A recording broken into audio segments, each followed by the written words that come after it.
L'hypnose pour que le consultant devienne son propre thérapeute. Dans cette vidéo, je vais vous partager une des astuces de Milton Erickson, comment amener progressivement un consultant à devenir son propre thérapeute.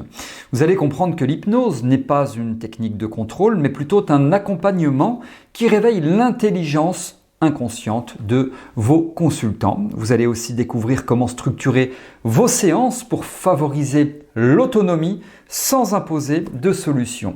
Je vais vous partager une approche fidèle à l'esprit ericksonien, créer les conditions pour que le changement émerge de l'intérieur et ce naturellement et ce durablement. Bonjour à toutes et à tous, bienvenue ici, je suis David Vigneron, je suis formateur en hypnose clinique, EFT, thérapie brève et infirmier diplômé d'État. Avant de démarrer, sachez que vous pouvez vous abonner à cette chaîne YouTube. Pour cela, cliquez sur le bouton s'abonner et activez la cloche de notification pour être informé quand je sors de nouvelles vidéos. C'est gratuit, c'est régulier, profitez-en. Allez, on y va, on rentre dans le vif du sujet, astuce Milton Erickson hypnose pour que le consultant devienne son propre thérapeute. Alors le consultant n'arrive pas dans votre cabinet pour être réparé. Il vient parce qu'il a perdu contact avec sa capacité naturelle à s'ajuster, à apprendre, à évoluer, à faire face à tel ou tel problème. Votre rôle n'est pas donc de lui imposer une solution, mais de réactiver cette intelligence interne qui sait déjà ce qu'il faut faire. Et si vous me suivez, vous savez que je parle souvent de ressources endogènes, mentales et physiologiques. Ça me tient particulièrement à cœur. Milton Erickson ne voyait pas la thérapie comme un transfert de savoir du thérapeute au consultant, mais comme un processus de réveil. Chaque consultant possède en lui les ressources nécessaires pour changer. Il ne manque pas de compréhension, il manque d'accès. Il ne manque pas de volonté, il manque de permission. Alors votre intervention ne doit pas viser à diriger, mais plutôt à désencombrer.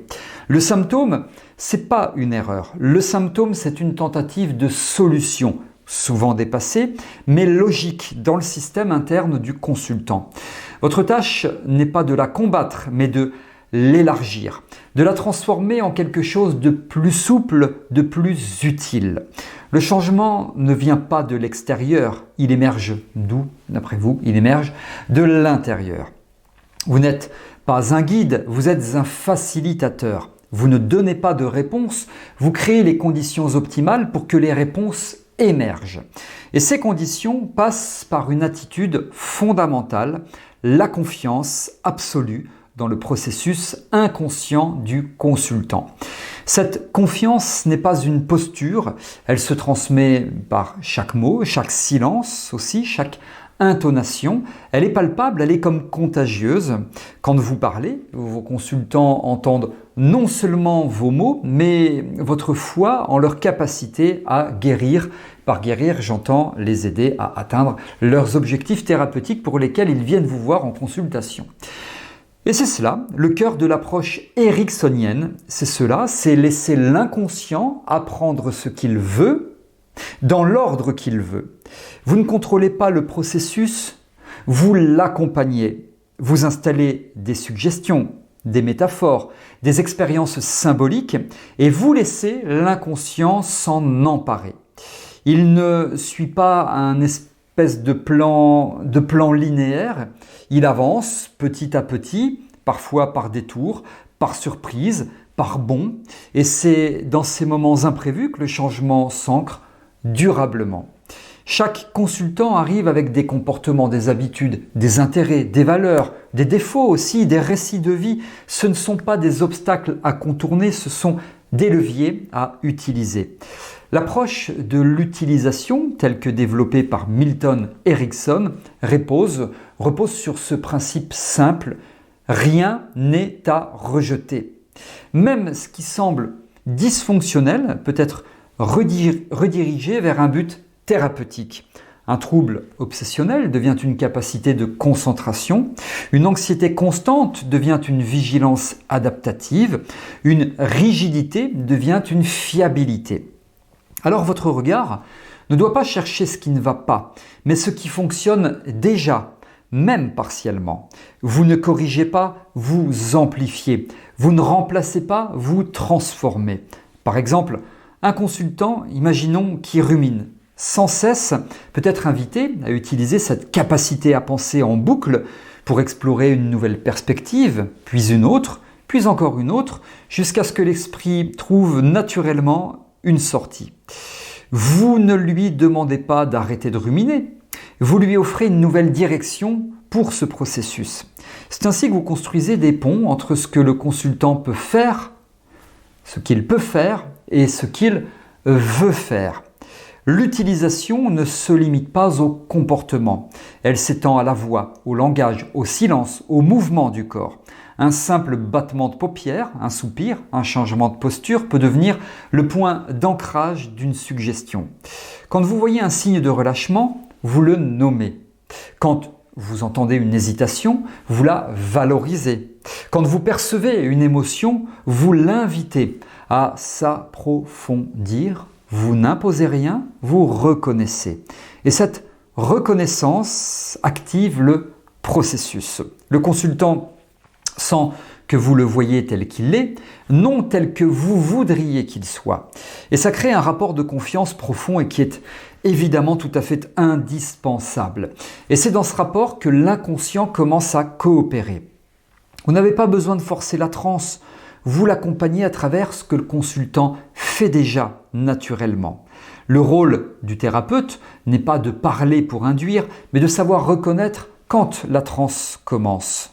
Milton Erickson observait, il attendait, il laissait le consultant entrer en état de focalisation réduite par lui-même. Il savait que l'inconscient communique à travers des signes physiques, une respiration qui change, un doigt qui frémit, un œil qui se ferme, etc. Ces signes ne sont pas des accidents jamais, ce sont des indications précieuses. Ils montrent que le consultant est déjà en mouvement vers le changement. Le thérapeute ne crée pas la transe, il la reconnaît et en la reconnaissant, il la valide.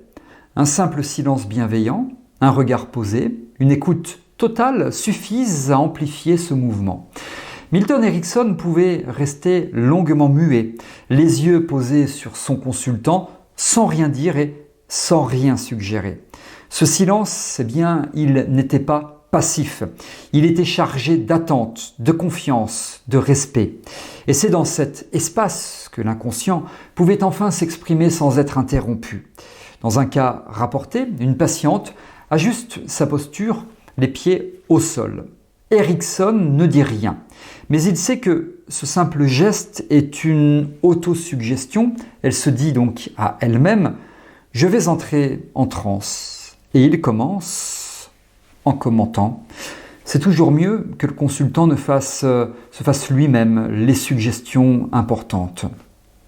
Le consultant n'a pas besoin que vous lui disiez quoi faire. Il n'a pas besoin d'être réellement toujours en permanence pris par la main.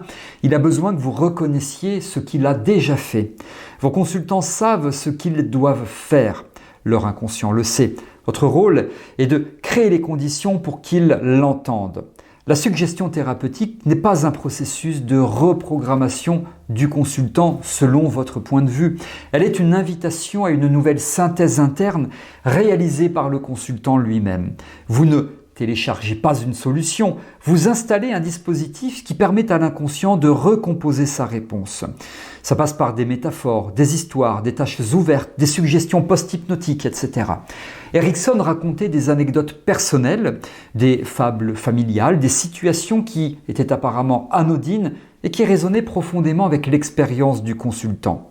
Ces récits n'avaient pas besoin d'être compris pour être efficaces, ils agissaient en coulisses, activant des processus d'apprentissage inconscients. Il disait souvent « laissez faire en sorte que l'inconscient apprenne ce qu'il veut et dans l'ordre qu'il veut ». Alors ça signifie que vous acceptez une forme de non-maîtrise, de passivité. Vous ne contrôlez pas quand le changement interviendra et vous ne commentez pas. Vous faites confiance au processus. Votre objectif n'est pas d'être indispensable, mais de vous rendre finalement obsolète.